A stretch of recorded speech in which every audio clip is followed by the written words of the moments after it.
Hello Sunny. হ্যাঁ কই তাড়াতাড়ি স্টেশন আয়। আমি তো একটু ব্যস্ত আছি, তুই একটা ম্যানেজ করে আয় পর।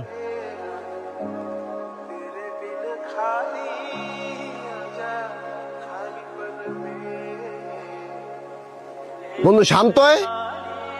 হ্যালো বন্ধু। আমি স্টেশন আছি, আয় আমার নিতে। ঠিক আছে বন্ধু, আমি এখনই আইতেছি।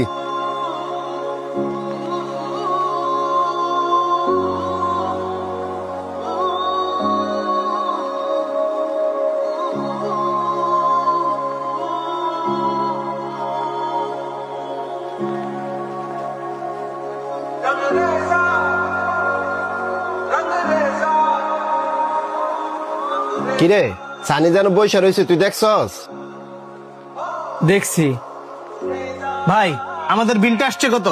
স্যার আপনাদের বিল তো হয়ে গেছে। হয়ে গেছে মানে? কে দিল?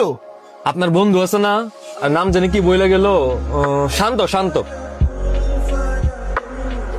উনি দিয়ে গেছে। কিরে এমনের মধ্যে তোর আবার কি হইলো? যে বন্ধুর লগে ছোটবেলা দিন রাত 24 ঘন্টা চলতাম, যারে যারা কিচ্ছুই বুঝতাম না, হে বন্ধু আজকে শহরের 2 দিন হইলো আইছে। একবারও দেখা করি নাই, খালি ইগনোরই করে গেলাম। শুধু তাই না, হ্যাঁ রেস্টুরেন্টে ছিল, আমারও দেখছে, আমরা যে খাইছি আমাদের খাবারের বিলও দিয়ে গেছে, কিন্তু আমার সাথে দেখা করে নাই। বুঝতেছস আমার প্রতি তার কতটুকু রাগ? 2 দিন হইছে আইছে আর তুই একদিনও দেখা করস নাই, এই কাজটা মোটেও তুই ঠিক করস না।